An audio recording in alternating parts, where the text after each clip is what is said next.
হিন্দু বাংলাদেশীক লৈ ডাঙৰ মন্তব্য কৰিছে হিমন্ত বিশ্ব শৰ্মাই। অসমৰ ডিটেনশ্যন কেম্পত এজনো হিন্দু বাংলাদেশী নাই। গৰীব দুখীয়াক লৈ ৰাজনীতি কৰিব নাপায়। নিৰ্বাচন আহিলেই হিমন্ত বিশ্ব শৰ্মাৰ চৰকাৰে উচ্ছেদ নচলায়। গৰীব দুখীয়া খিলঞ্জীয়া মানুহৰ মাটি কাঢ়ি নিয়া লোকৰ ওপৰতহে উচ্ছেদ চলায়। পৰৱৰ্তী খবৰ, হিন্দু বঙালী সমৰ্থন নকৰিলে বিজেপিৰ কঁকাল ভাঙিব।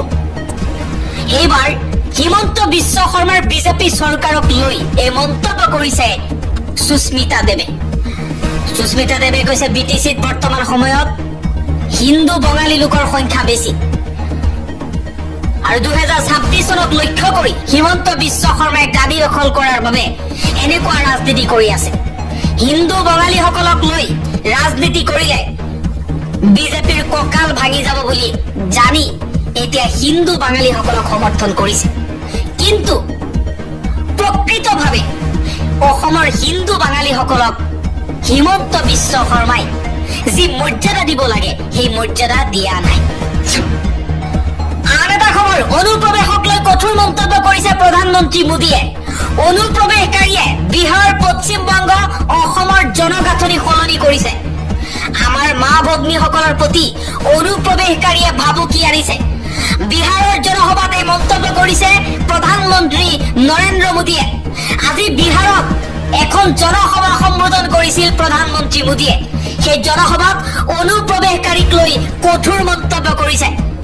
প্ৰধানমন্ত্ৰী মোদীয়ে কৈছে বিহাৰ, পশ্চিমবংগ আৰু অসমৰ জনগাঁথনি সলনি কৰিছে অনুপ্ৰৱেশকাৰীসকলে। অনুপ্ৰৱেশকাৰীৰ বিৰুদ্ধে অভিযান চলিব, ইয়া মোদীৰ গেৰাণ্টি বুলি মন্তব্য কৰিছে প্ৰধানমন্ত্ৰী মোদীয়ে। আন এটা খবৰ, নতুনকৈ গঠন হ'ব মন্ত্ৰীসভা। মেঘালয়ৰ ৰাজনীতিত পথ পৰিৱৰ্তনৰ ইংগিত। একেলগে 8 গৰাকী মন্ত্ৰীৰ পদত্যাগ। ৰাজ্যপালৰ হাতত পদত্যাগ পত্ৰ দাখিল কৰিছে। নতুন মন্ত্ৰীৰ শপত গ্ৰহণ অনুষ্ঠান হ'ব মেঘালয়ত।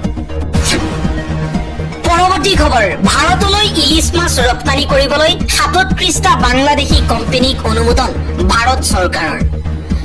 আগন্তুক দুৰ্গা পূজা উপলক্ষে ভাৰতলৈ 1200 মেট্ৰিক টন ইলিছ মাছ ৰপ্তানি কৰিবলৈ 37টা কোম্পানীক অনুমোদন প্ৰদান কৰিছে বাণিজ্য মন্ত্ৰালয়ে। 16 ছেপ্টেম্বৰৰ পৰা 5 অক্টোবৰলৈ বৈধ হ'ব এই অনুমতি। আন এটা খবৰ, বাংলাদেশৰ পৰা নাইজেৰিয়ালৈ 16,000 বিদেশীক ভাৰতৰ পৰা বিতাড়িত কৰাৰ প্ৰস্তুতি চলাইছে কেন্দ্ৰই। আন্তঃৰাষ্ট্ৰীয় ড্ৰাগছ গেঙৰ বিৰুদ্ধে কেন্দ্ৰীয় চৰকাৰৰ এক ডাঙৰ পদক্ষেপ। ড্ৰাগছ সম্পৰ্কীয় অপৰাধত জড়িত 16,000 বিদেশীক বিতৰণৰ প্ৰস্তুতি আৰম্ভ কৰিছে গৃহ মন্ত্ৰালয়ে। বৰ্তমান এইসকল বিদেশী নাগৰিক দেশৰ কেইবাখনো ৰাজ্যৰ কাৰাগাৰ বা ডিটেনশ্যন কেম্পত বন্দী হৈ আছে। নাৰ্কটিক কণ্ট্ৰল ব্যুৰোৰ প্ৰতিবেদন অনুসৰি এই পদক্ষেপ গ্ৰহণ কৰা বুলি গৃহ মন্ত্ৰালয়ে জনাইছে, যাৰ লক্ষ্য দেশৰ ড্ৰাগছ গেং নেটৱৰ্ক ভাঙি ড্ৰাগছ ফ্ৰী ইণ্ডিয়া অভিযান আৰু অধিক শক্তিশালী কৰা। কেন্দ্ৰীয় বিষয়াসকলে জনাইছে যে এই 16,000 অপৰাধী ড্ৰাগছ সৰবৰাহ, পৰিবহণ সম্পৰ্কীয় বিভিন্ন অপৰাধৰ সৈতে জড়িত।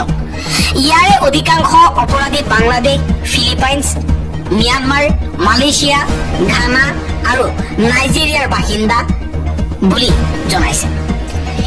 এনচিবিৰ প্ৰতিবেদন অনুসৰি এই অপৰাধীসকলে সংগঠিত নেটৱৰ্কৰ জৰিয়তে ভাৰতৰ মাটিত এক বিশাল ড্ৰাগছ ট্ৰেনজিট হাব গঢ়ি তোলাৰ পৰিকল্পনা কৰিছে।